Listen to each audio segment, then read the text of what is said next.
This is Ask the Coach. We do this every fortnight. You get a chance to ask questions, to find out what's going on, challenges, problems, issues. We're here to help. I'm Angela Cripps, the MD of the Recruiting Gym, but this one is a little bit special. This is the JobAdder special.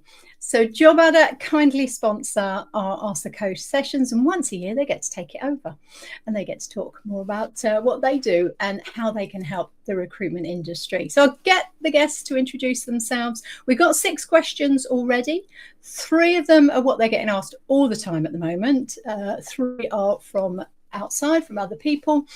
So feel free, if you are in the chat here in Crowdcast, to put your questions in there and click the question button. If you're over on LinkedIn, stick it in the comments and I'll be nipping back and forwards to check those as well. Okay, Idris, I'm coming to you first. I think this is is it your 3rd time on Ask the Coach? 3rd or 4th, but you never count when you're having a good time. So yeah, for you. Let people know what you do for JobAdder. I'm Idris, one of the senior account executives at JobAdder. So I help recruitment agencies as they're going through that sales process to make it as painless as possible. And I've been at JobAdder for 4 years, recruitment for 6, so a little bit of skin in the game. But yeah, love to be you all.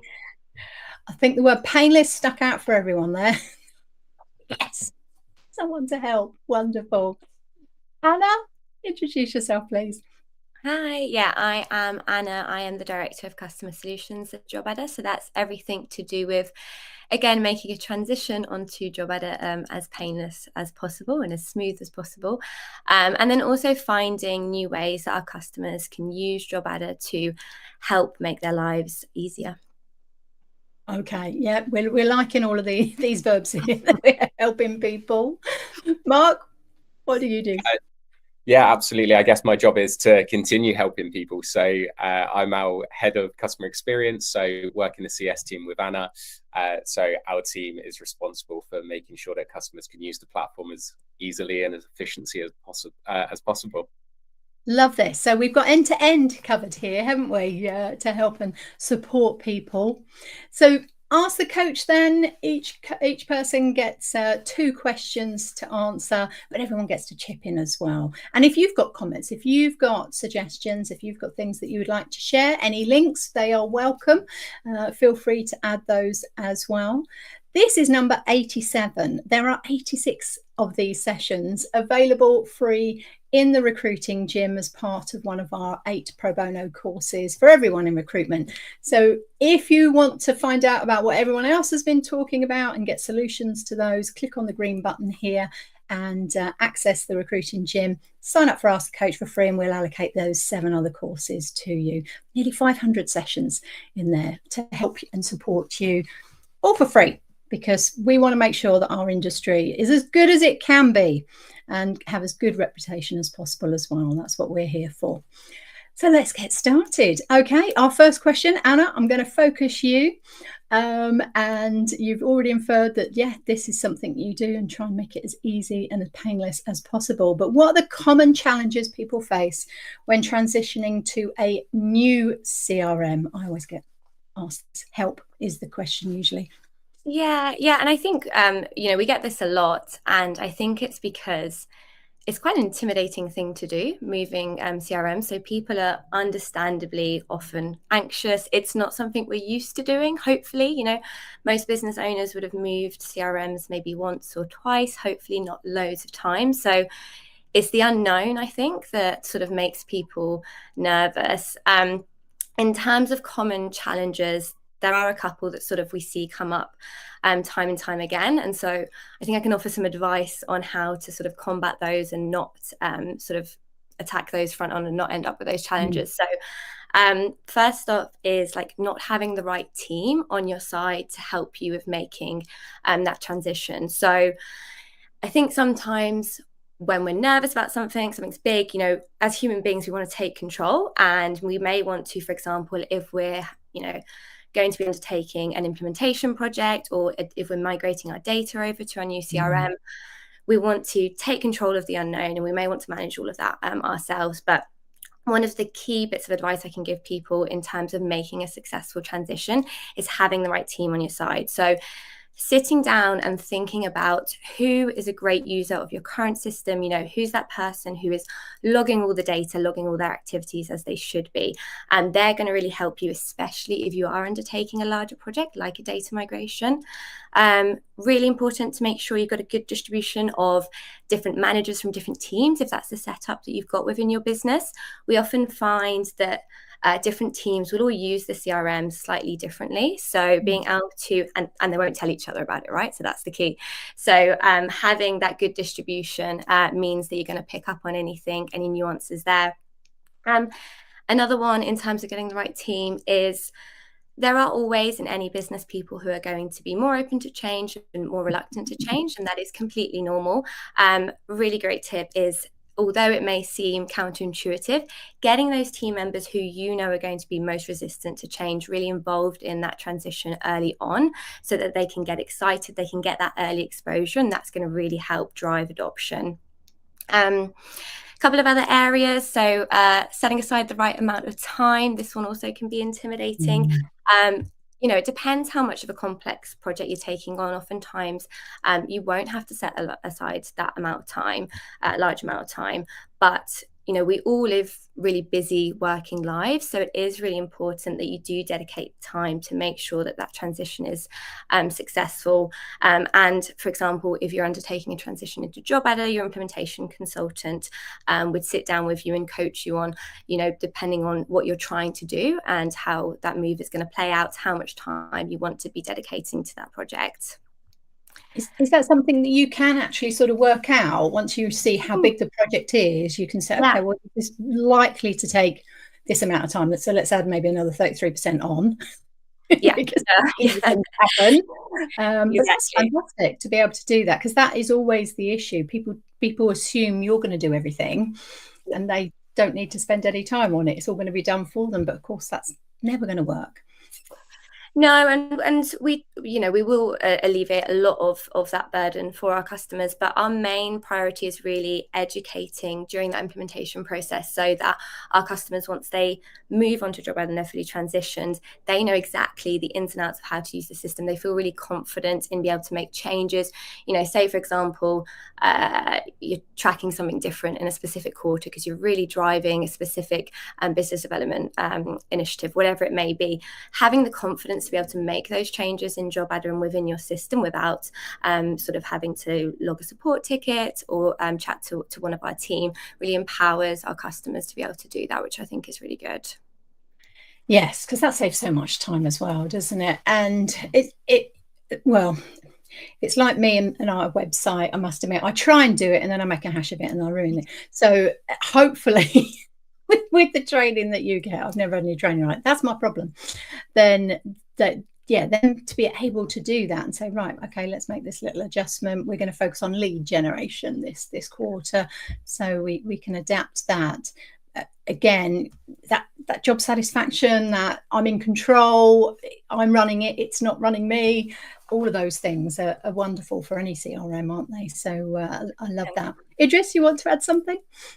Yeah, I was just going to add to what Anna said. It's all about seeing value as often and as quickly as possible. We speak to customers who are switching because usability is an issue. Someone put it in, we don't know how to make changes.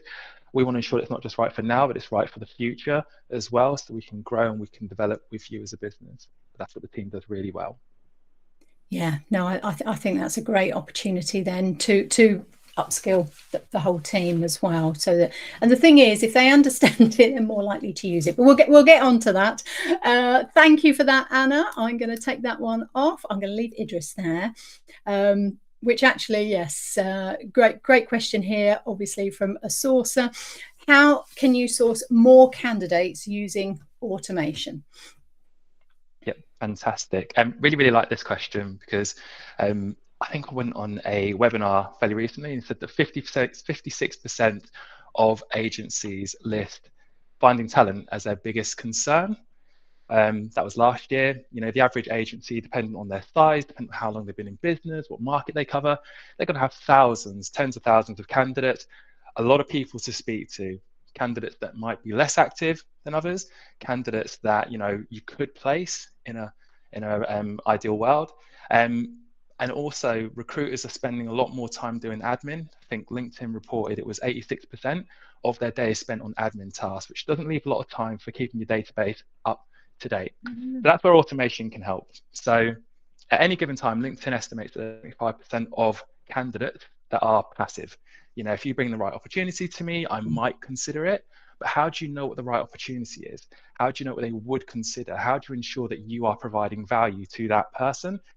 This is where JobAdder comes in. So via our automation tool, Raw AI, we can help you to retarget those candidates, people you haven't spoken to for, 18 months, 24 months, likely they're not on a job board. It's a chance for you to re-engage with them, for them to update their details, to discuss the opportunities that they want you to talk to them about, and discuss any new skills that they have, all done via a chatbot. So if you think 75% of your database potentially available looking for work that only you know about, what could you do with that? Yes. It could also be that they're not looking for work as well. Some people are like, I just don't want to be considered for opportunities. That's fine. What do you want to hear about? We can then use automation again to talk about newsletters, blogs, events, other things that are going to put you front of mind for when they are looking. So you're the first agency they think of. And then on the business development side, they know what you do. You're a knowledgeable person in that marketplace. Let's get some jobs from that. So it's all about updating talent pools, being first to receive passive CVs, being front of mind when they're looking, saving time because you're hopefully not going to have to go to a job board to find the CV that you've already got on your database. And it's going to speed up the time it takes you to place candidates as well, which is a great selling tool for you when you're speaking to other organizations. This has been a conversation that I've been having in the last week because I am a bit old school in the sense that I like to have a small candidate database, and I knew all of them. I knew whether they were live, when they were looking, when they were passive.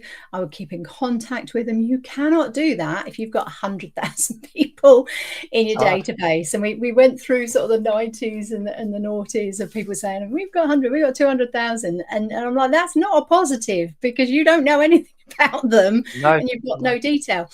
I'm now swayed the other way. The more people you've got because of this, because of the automation, you can keep in touch with all of them, and you can personalize it as well, can't you, to them? So it's going to be interesting and I've just done the Hiring Happenings podcast, the political global politics, and we were talking about the skills gaps globally. Still 3 years later, we're still in the same scenario. We've been through recessions and everything, but we've still got a skills gap, the same here in the UK.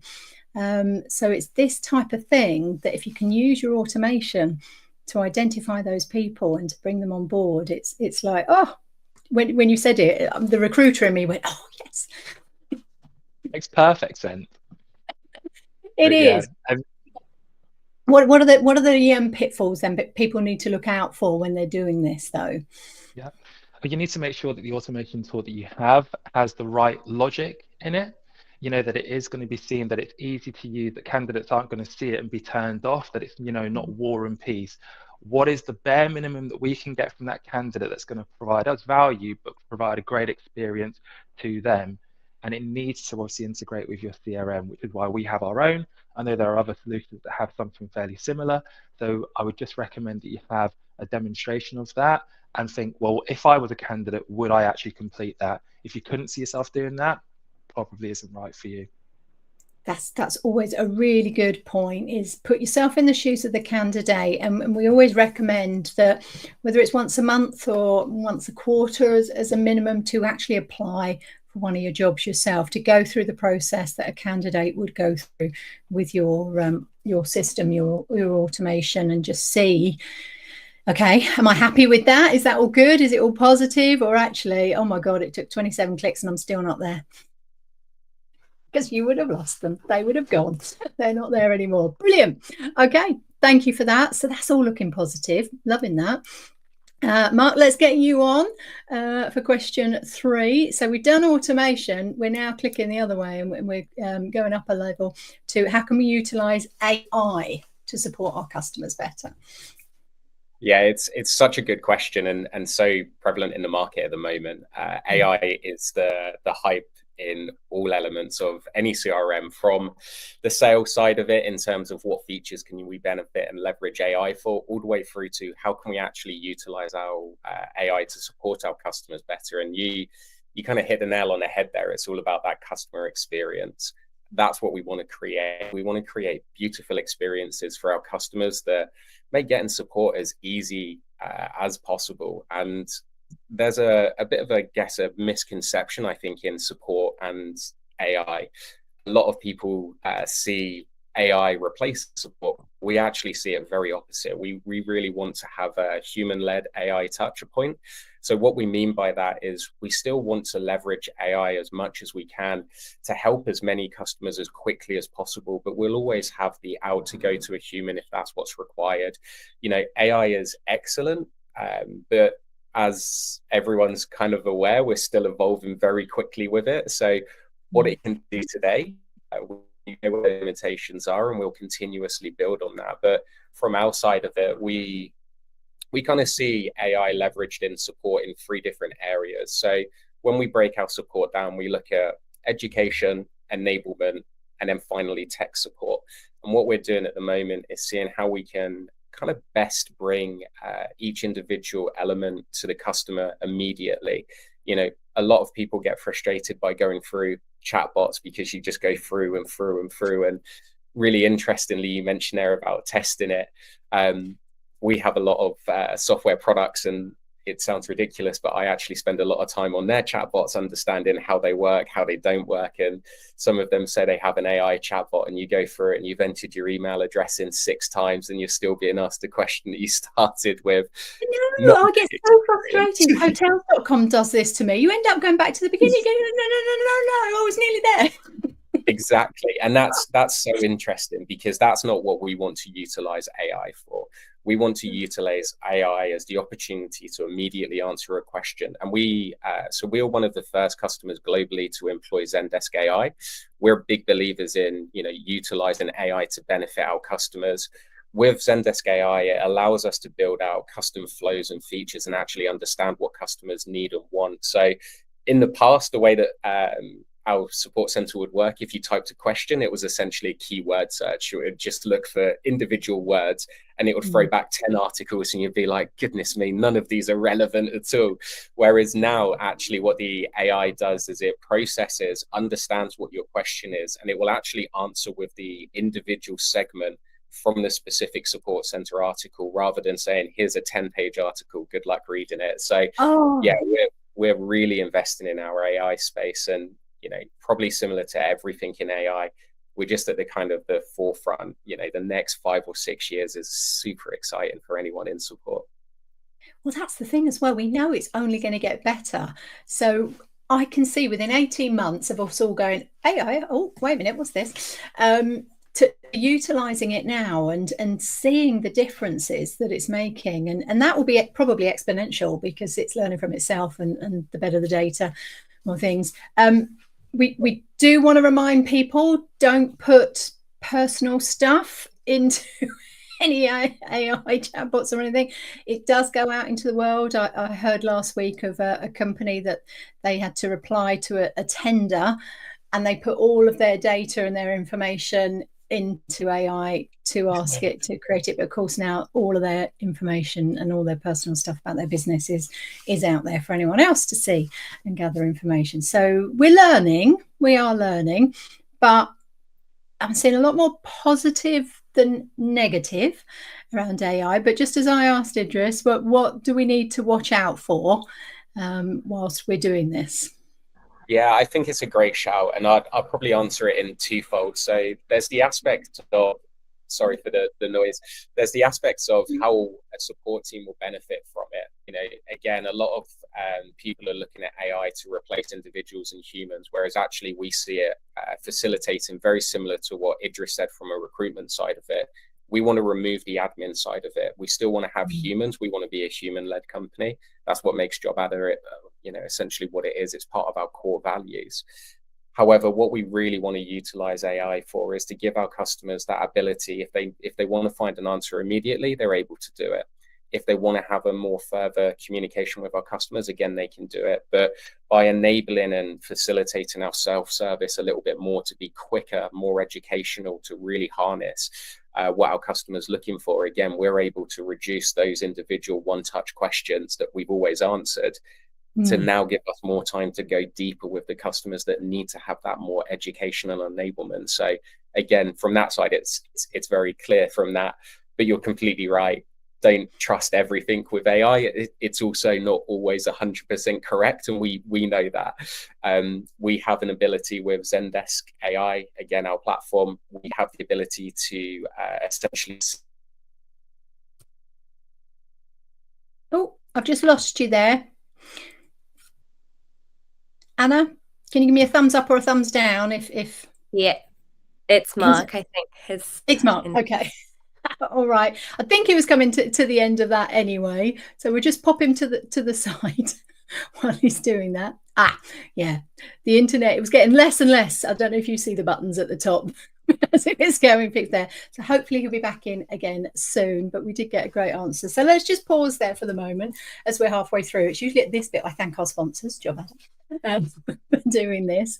But AI, it is so exciting, isn't it? And there will be people here that are just starting to dip their toes in. Those people that aren't the early adopters that were thinking, I'm going to wait and see because everyone's like not sure about this. So from their point of view then, seeing it linked to their CRM, just give me a few more features that the AI bit does that maybe Mark was going to come on to, I don't know. Yeah, from a sales perspective, things like writing job descriptions. I don't know of many recruiters that were formerly creative writers, but writing job descriptions used to take me ages as a recruiter. So being able to put in a couple of keywords or take the job description from your client, add it in, add some of the keywords that you might like, put it into a certain tone that you think would resonate with the candidates that you're looking for, and then it's going to give you a best case JD for you to go and work from. You can then add to that, change it into your own writing. That's going to save you a lot of time and hopefully help you to find more candidates. Some of the other things that we're looking at, candidate summaries. So here's why you should speak to this candidate, Mr. or Mrs. Client. Great. Also for specking out CVs as well. I have this amazing candidate and here's why you should meet with them. They have this many years experience. Fantastic. So everything that we're doing is about giving you back more time to focus on the higher value tasks, things like your client relationships, your candidate relationships, filling job vacancies, but still helping you to generate revenue, because revenue is still king. See, this is why I'm really enthusiastic about it, because actually it is going to take us back to the old school recruiting of everything was all about relationships, because we did move away from that. So if we can utilize it to give us the time to build those relationships, and I've seen it happening this year. We're doing so much more in-house training again. People actually want to get together and do that because they're getting the time to be able to, okay, yeah, we get everyone together for a day. Whereas 2 years ago, no way was that happening. Everything was online and in 2-hour chunks. So we're seeing that they're getting on top of it, and maybe the market's quieter. Obviously, we've put the heads up. It's always good to get ready and get organized before the storm hits again, which we know it will. It goes in cycles here. But if next time we can be using the automation, the AI to be doing all of those tasks, it just speeds everything up so much. It can make a huge difference. Mark, don't worry, you're here. we got to the end of that one. So I'm going to move on to question 4. So Anna, this is your one, isn't it? Let's pick up on here. Let's move that one off. So how can I monitor my team for activities and results and have meaningful conversations? So I'm doing a lot of leadership and management training at the moment. The KPI, I did a webinar on Tuesday for JobAdder. I forgot it was for JobAdder on KPIs and setting KPIs on there. And so, this discussion has really kicked back in because we need that performance there. So over to you. Yeah, 100%. And it's always an ongoing discussion. It's always a bit of a hot topic, isn't it? KPIs and what am I setting? What are we tracking? What are we monitoring? What is actually giving us the results that we're looking for? And I think that's sort of the key. I mean, the quickest way of monitoring activities well is via a good CRM. And I would say the key focus is making sure that you are monitoring the activities, like I said, that lead to those results that you actually want. So I think you really need to understand what drives the results, really get into that and understand what are the actual activities that contribute to that. And then, you can build out frameworks from that. I guess this question is sort of two parts, right? So it's monitoring the activities and the results, and then also having the meaningful conversation. So in terms of activities, distilling what's important, keeping it simple. No one wants to spend loads of time doing admin like we've just talked about. So where possible, use automation for your team, use AI. They're not going to want to be spending hours and hours doing admin. Make sure you're leveraging your CRM to be able to do that for them as much as possible. And then also, team members need to know the why the why I'm logging. It's like, why is this activity important? So making sure that they understand how specific activities lead to the results that they want and that you want. And then in terms of meaningful conversations, you can pull those results into conversations with your team members. I think, again, them understanding the why. Also, most people want to succeed. Most people want to do well. So having those separate career conversations with people around what do your team members individually want to improve on? What are areas that they think that they would like to develop? And having those, some of those will be linked to those results, but others may be completely separate.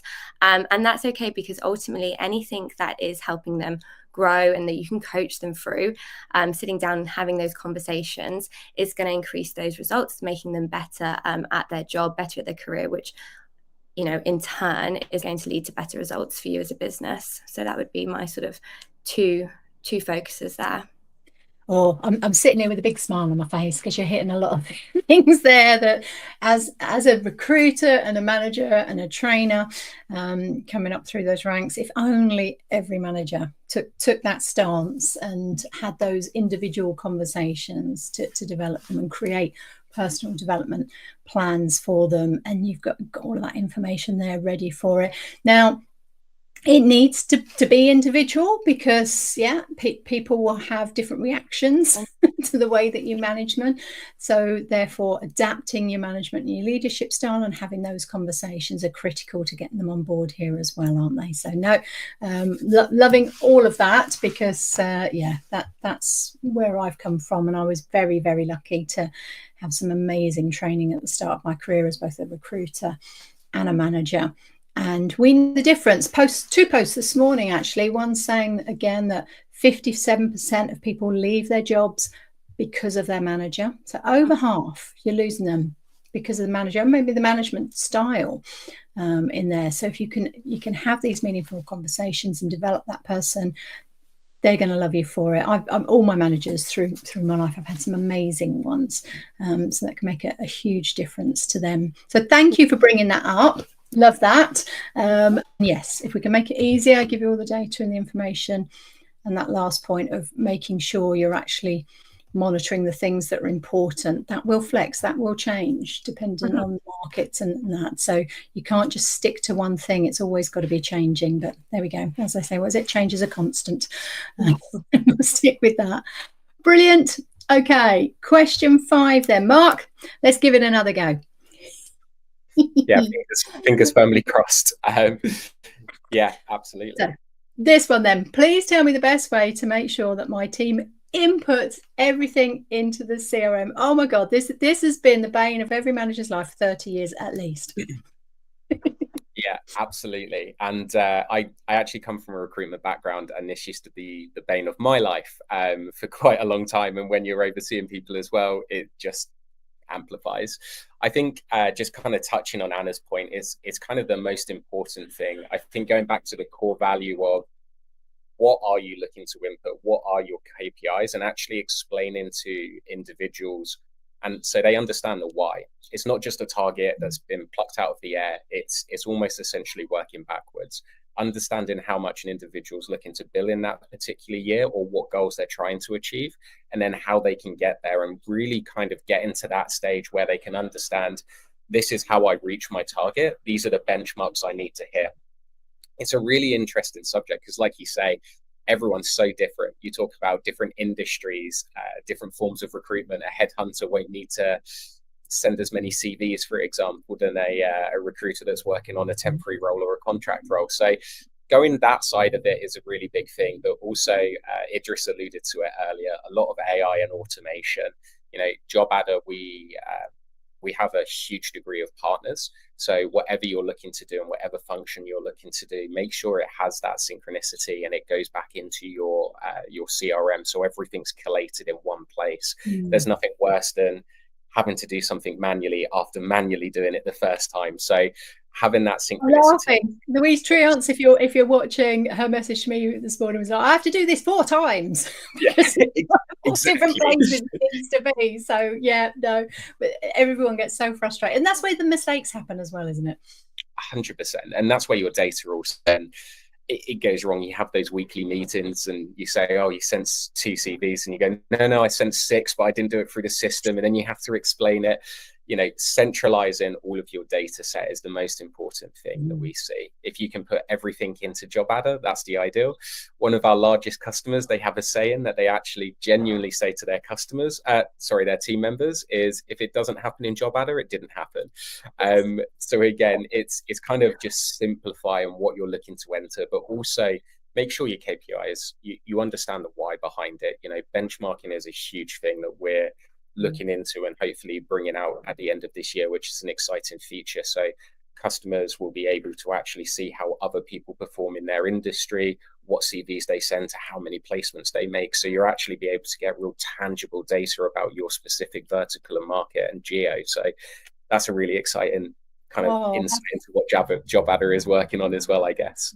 Yeah, that's fascinating, and I sort of work to best practice standards in there. So what's going to be great, because people always ask me, well, what's the industry average, or what's the thing? And I'm like, it'll be different for every sector, and it'll be different for every location, and that. So if you were able to split all of that for me, I'm in on that. Please get me on a webinar that you're talking about that. Yeah, it's super exciting. But yeah, again, it's just one of the most important elements, isn't it? It's going to be shocking, though. I know it is. There's going to be numbers. I can't remember who I was talking to yesterday about the top sort of 100 recruitment companies. Some stats have come out yesterday with regards to their average revenue generated, and these are the top 100, and it's so low compared to what we should expect. So it's definitely not working at the moment. So if we can do anything to better it, and benchmarking is always a great way, because we are competitive. We got to say it, in the recruitment industry, we are pretty competitive. So if you can see that one of your top competitors has got way better stats than you, that will give you the fire, I think, to go, right, okay, we're putting everything in. We're making sure it's all there. That's what we think. Any other ideas to make sure that, because we were always told rubbish in, rubbish out. So there's no point. Exactly. And it's really interesting because KPIs are numbers, right? And we know recruitment sometimes isn't a numbers game. You send one fantastic candidate, you make one very good placement. You send 10 rubbish in, you get no placement. So again, it's just that tangible data of understanding the why. When you're talking about benchmarking, it's not just a figure that's been plucked out. It's, hey, if you send X amount of CVs, this is the curvature that we expect to see. And I think that's where data plays a really big part. And the only way that you're ever going to be able to rely on your data is very simply by ensuring that it is stored in your system. It's the only way that you can do really personal reevaluations with your manager to understand at what part of the process it's falling down, because that's the other really important thing. You might be excellent at the sourcing, but if your delivery is not great and your closing is not great, that's the area that then needs to be focused on. So again, data is the heart of everything. How to get people to do it? I'm a massive believer in the why. Telling people, understanding people why that data goes in there, so they actually understand it, they all benefit them in the future. Yeah, and it needs to be their why as well, doesn't it? How it's going to help them to be better. And even if we just link it back to, by doing it, the end result will be you'll make more money. We can probably get there. Idris, what's your comments on this? Yeah, so really great points from Mark. I think also just making it really easy for them to enter that data. So we allow them to build smart forms that just give you, here's what you need to ask, here's why, so that no one can come off and say, oh, sorry, I forgot to go and do that. Well, you haven't, because it's there for you. Also gamifying it. So we've got some fantastic partners out there. One of them is One Upsell. You can gamify some of the things. So how many candidates have you added? How many contacts have you added? How many jobs have you had CV sent? So you can build a culture, perhaps, of driving towards a specific goal or a specific data metric that you want them to do. So that's something I'd look into as well. Yeah, I remember having a conversation with One Upsells, and I think they were going to add it to what they did, because one thing that really motivated me when I was very competitive and money orientated in my 20s was working out how much each time I picked up the phone, how much I was earning. Because if you've got your monthly revenue and you've got your monthly number of calls, you just divide one by the other. When I was doing it in my training, there were some people that they were making £105 every time they picked up the phone, and you're like, okay, you're going to pick it up again. Yes. So little things like that, tap into people's motivators. What is it? And then utilize it and gamify it so that they can see the benefits to them. So yeah, use those stats, use those figures, but relate it back to them so that they're happy with it. Brilliant. Okay, we're on to our last question. You guys are so efficient, but then I wouldn't expect anything less, to be honest. It's working with you. So question 6 then. There are so many CRMs to choose from. This person just does perms, small company on their own, and they wanted some input onto if they're going to move CRMs, then how do they decide or consider which one would be best for me? So some insight into what they should be doing before they make a decision would be really helpful for lots of people. Absolutely, and I love helping with these types of questions. So first thing I look at, price. Does it fit the budget that I have?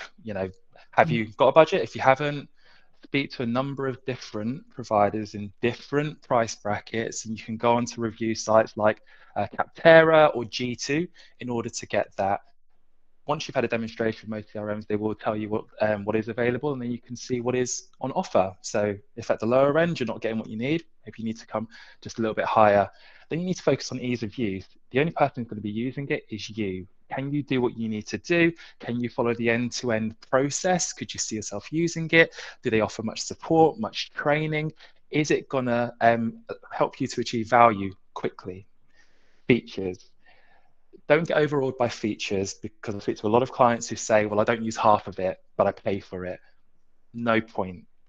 Let's think about what you do, how you do it, what your clients need, and let's just focus on the bare minimum. And then if there's anything else that you can get that actually, that would be really useful, I can see the tangible benefit from having that, great, include it, but don't get distracted by all the features and functions that are going to add a number of zeros onto your yearly bill.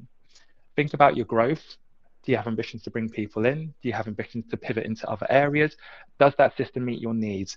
The worst thing to do is to go for a cheaper system now and then have to pay a data migration fee, new training fee in 3-4 years' time because it doesn't quite meet your needs. Momentary pain now, a bit higher price packet, but it's going to stick with you for 10 years plus. Our average tenure is 8 years plus typically, because JobAdder is not just right for you now, but it will grow with you as you bring new people on board, move into new markets as well. And then once you have made your choice, and before you sign on the dotted line, look at reviews. Check the reviews, speak to your peers. What is everyone else saying about that system? Recruiters talk. I'm part of a number of different groups, and people say good things and bad things about CRMs, but they're the people using it. And if they're saying good things, you're in good hands. Yeah, and I must admit, I think people do think about now and maybe the next couple of years. So the fact that you're saying 10 years, and that would be wonderful, because I think only 30% of companies get to 10 years anyway. So if you've got that mindset, I'm getting to 10 years, then you're more likely to get there anyway. But also I'm now planning my systems so that I don't have to keep changing, because you don't want to do it, like you say, 3 years down the line, you're hopefully flying and everything's going. The last thing you want to do is to switch everything and have that as taking up your time and unfortunately your energy as well to be able to do that. The other point that really stuck out to me is all those features that you don't need. I mean, we all do it, don't we? With every bit of technology, we don't know half, probably not even 3/4 of what maybe our phones could do, or our laptops and all the rest of it, any bit of tech that we've got. So the fact that you've got that onboarding implementation and you've got the opportunity for them to learn how to use it. Please, if you're getting any CRM, make sure that there's support on how to use it as you're going in, because that's usually the biggest bugbear. People get shown it looks amazing, they get it, and then they don't know how to get their people to use it properly, and that can be the issue as well. Exactly. And also, we've spoken a bit about AI and automation. So what is that CRM doing in that area? Because that's going to be the biggest reason why people are switching CRMs over the next couple of years. So at the cheaper end, you might not be getting what you need. So talk to them, understand the roadmap, and hopefully that will mean that you can stay with them for a good number of years. Yes. Well, that's a lovely positive way to come to an end on that one. So thank you for that. Lots of key points for people to then tick off as they're going through. Right, yeah, what am I doing here? What am I doing here? How does all of that work? So thank you for that. He nearly made it to the end, didn't he? So Mark, thank you for your inputs as well. There's loads of detail in there. As I say, this gets downloaded and put into our Ask the Coach course in the recruiting gym. So there's so many there. We've had 130, I think we're up to now, different coaches. So pretty much any topic, any question, it's probably been in there. Yeah, he's made it back to the end. Wonderful. So thank you all for your insights. Thank you for what you do for our industry as well. You put out so much content and support for our industry to make recruiters better, and that's why we link up with you as well. There's definitely some synergy in there. Let's make everyone better at what they do and make it a little bit easier for them as well. As we started the webinar, we're happy to do that. Brilliant. Have wonderful weekends. Enjoy whatever you're up to. If you're not doing anything, the Olympics is on all day, every day. I'm sure that'll be something we can get involved with as well. Let's support all of our teams. Thank you, everyone. We'll be back in 2 weeks. Bye-bye.